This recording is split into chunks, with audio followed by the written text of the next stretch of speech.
सवाल है कि क्या जीएसटी लगने के बाद आम जनता को कुछ फायदा हुआ है। तो यहाँ पर जान लेते हैं। देखिए, सबसे पहले क्या था, जीएसटी आने से पहले डबल टैक्सेशन लगता था और जब आप कुछ सामान खरीदते थे तो आपको पता ही नहीं होता था कि उसके ऊपर कितने टैक्स ऑलरेडी लगे हुए हैं। अब जीएसटी आने के बाद में पारदर्शिता आ गई है। अब आप जब आप सामान खरीदेंगे तो बिल के ऊपर क्लियरली आपको जीएसटी लगा हुआ मिलेगा। पहले क्या होता था, अगर एक स्टेट में कुछ सामान की कीमत अलग है तो दूसरे स्टेट में सामान की कीमत अलग हो सकती थी, लेकिन अब वो सभी स्टेट के अंदर एक तरह की टैक्सेशन फैसिलिटी है और सभी लगभग लगभग समान रेट में आपको एक सामान मिल जाएगा। एग्जाम्पल के तौर पर अगर आप फोन खरीदते हैं तो इंडिया के अंदर किसी भी स्टेट में आप ले लें तो सब पर जीएसटी एक समान लगेगा।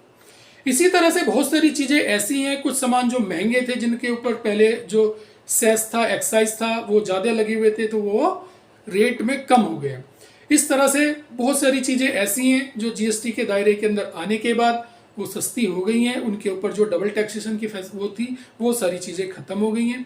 तो वन टैक्स वन नेशन जो ये इसका स्लोगन है वो कहीं ना कहीं आम जनता के फायदे के लिए। इस तरह के टैक्स से रिलेटेड जानकारी पाने के लिए आप मेरे चैनल को सब्सक्राइब कीजिए, लाइक कीजिए, शेयर कीजिए।